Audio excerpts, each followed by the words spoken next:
नमस्कार प्रिय दर्शकों, आज मैं कुछ नया ही और कुछ आपके लिए कुछ ऐसे विषय लेकर आया हूँ जो आपके लिए बहुत ही शुभ फल देंगे और आपका मन भी बड़ा प्रसन्न होगा कि पंडित जी ने कुछ ऐसा बताया कि जिसके करने से हमारा मन भी जो है वो बड़ा खुश हुआ और हम वो अपने आप स्वतः ही करना चाहेंगे। तो क्या है वो मैं आपको विषय में बताता हूँ। आज सबसे बड़ा जो हम कार्य मैं आपको जो बताने जा रहा हूँ वो बताने जा रहा हूँ कि हमें पुण्य भी प्राप्ति हो और हमारा मन भी शांत रहे। तो उसके लिए सबसे बढ़िया कार्य क्या है? वृक्षों का लगाना है, वृक्षारोपण। तो कई बार कई लोग पूछते हैं पंडित जी हम कौन सा वृक्ष लगाएं, हम कौन सा ऐसा पौधा लगाएं जिससे हमें जो हमारी कामनाएं पूरी हों। कोई धन के लिए लगाना चाहता है, तो कोई मोक्ष के लिए लाना चाहता है, तो कोई स्त्री के सुख के लिए प्राप्त वृक्ष लगाना चाहता है, और कोई शादी के लिए, पत्नी के लिए जो है वो हम कौन सा वृक्ष लगाएं, क्या करें। पहली बात तो मैं आपको एक चीज़ बताना चाहता हूं, क्योंकि आजकल के समय में व्यस्तता के बीच में लोगों के पास इतना समय नहीं होता कि हम जो लोग हैं भी कोई 1-2 घंटे 3 घंटे मंत्र का जाप कर सकें, पूजा पाठ कर सकें। तो वो आजकल के समय के बीच में लोगों के पास समय बड़ा कम है और कई बार धन का अभाव भी होता है, कई लोगों के पास धन भी नहीं होता है। तो वृक्ष जो लगाने हैं वो बहुत से सरकारी जो है नर्सरियों के बीच में फ्री भी मिल जाते हैं। यदि आप मोल भी खरीदना चाहो तो बहुत महंगे नहीं मिलते, हज़ारों रुपए के नहीं मिलते, कुछ सौ में जो है वृक्ष मिल जाते हैं। तो पहले तो जैसा हमारे धर्मों के बीच में, क्योंकि सनातन धर्म ऐसा धर्म है जिसमें कण कण में परमात्मा का वास बताया गया है। तो अब शास्त्रों के बीच में ऐसा कहा गया है, ख़ास तौर पे भविष्य पुराण के बीच में, नारद पुराण के बीच में, गरुड़ पुराण के बीच में, इन पुराणों के बीच में मैं जो लिखा उसके विषय में बताऊंगा। अब नारद पुराण के बीच में और गरुड़ पुराण में लिखा है कि जिनके संतान नहीं होती और यदि वो व्यक्ति, विश्व पुराण में भी लिखा है, यदि वो व्यक्ति वृक्ष लगाएगा तो वो व्यक्ति जो है अपने पितरों को भी जो है मोक्ष प्रदान करेगा। और यदि कोई व्यक्ति वैसे भी जो है कोई वृक्ष लगाता है तो कहते हैं कि उसके 3 जन्मों के पाप कट जाते हैं। कितने जन्मों के? 3 जन्मों के पाप कट जाते हैं। और कोई व्यक्ति 100 वृक्ष लगाता है तो कहते हैं कि वो ब्रह्मा के समान श्रेष्ठ हो जाता है। और कोई व्यक्ति 1000 वृक्ष लगाता है तो कहते हैं कि उसको विष्णु के समान जो है, विष्णु का रूप बन जाता है या माना जाता है। ऐसा भविष्य पुराण में लिखा हुआ है। और कहते हैं कि जो व्यक्ति अपने पितरों की मुक्ति चाहता है वो देवस्थान के बीच में वृक्ष लगाए।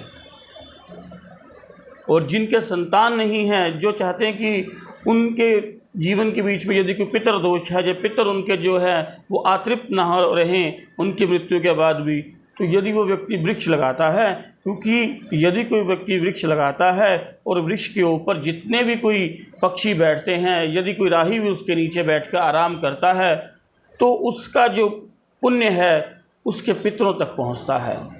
तो मैं ज़्यादा लंबी बातें ना करते हुए, क्योंकि वीडियो जब लंबा हो जाता है तो लोग बहुत कम देखते हैं, तो मैं आपको कुछ छोटी छोटी सी जानकारी देता हूं। तो हमें कौन से महीने में, वैसे तो कहा जाता है कि बैसाख के महीने में जो है वृक्षारोपण करना चाहिए, अति बढ़िया जो शुभ माना गया है। लेकिन आषाढ़ का महीना, श्रावण का महीना और भाद्रपद का महीना, ये 3 महीने जो हैं, जो आषाढ़, श्रावण और भाद्रपद, ये तीनों महीने श्रेष्ठ कहे गए हैं। और ज्येष्ठ के महीने में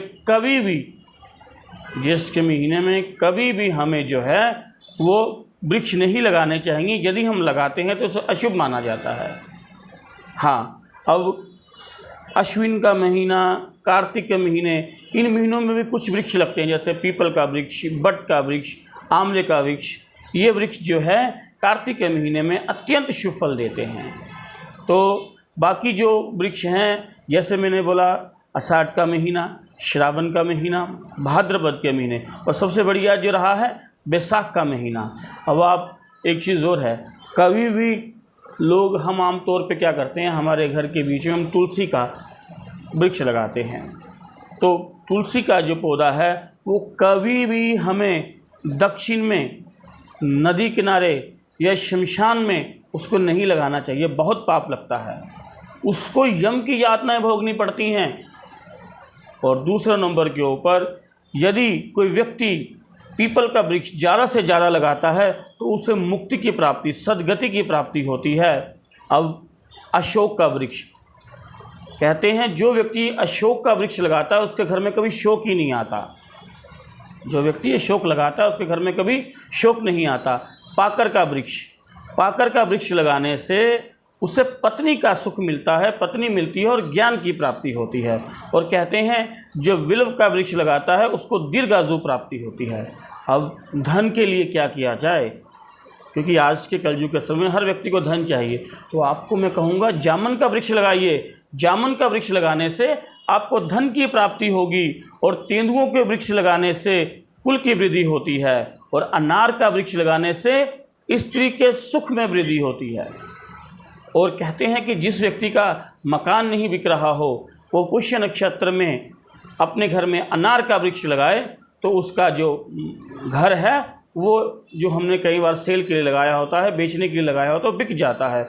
और मोलश्री का वृक्ष, जिसे हम बकुल कहते हैं, उसका वृक्ष लगाने से सभी पाप जो हैं कट जाते हैं। और तनिष्क का वृक्ष लगाने से बल बुद्धि की प्राप्ति होती है। और शीशम जाति का एक वृक्ष होता है, उसको लगाने से क्या स्वर्ग की प्राप्ति होती है।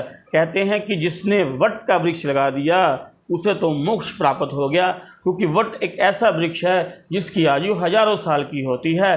तो वट के वृक्ष लगाने से जो है मोक्ष की प्राप्ति होती है। अब आम का वृक्ष से क्या लाभ होता है, फलों का राजा है आम। तो आम के वृक्ष लगाने से इच्छा पूर्ति क्या होती है, इच्छाओं की पूर्ति होती है। जो व्यक्ति इच्छा करता है वो उसकी प्राप्ति होती है। सुपारी का वृक्ष लगाने से सिद्धि प्राप्ति होती है। और कहते हैं कि जिस प्रकार से शमी का वृक्ष लगाएगा उसके रोगों का नाश हो जाएगा, नाग केसर का वृक्ष लगाएगा उसके शत्रुओं का नाश हो जाएगा, इस प्रकार से। और एक चीज़ और है, कहा जाता है कि जब भी कभी वृक्ष लगाना है तो हमें जो है 2 हाथ छोड़कर वृक्ष लगाना चाहिए। तो ये मैंने आपको जो है आज वृक्षों के विषय में जानकारी दी। अब मैं आपको अगले कार्यक्रम में कि कौन से ग्रह से, कौन से नक्षत्र से, कौन सी राशि से कौन सा वृक्ष हमें लगाएं कि हम उस ग्रह के दोष से निवारण हो जाए, हमारा वो ग्रह हमें बुरा फल ना दे, नक्षत्र हमारा बुरा फल ना दे, इसके विषय में मैं आपको अगले कार्यक्रम में जानकारी दूंगा। धन्यवाद, नमस्कार।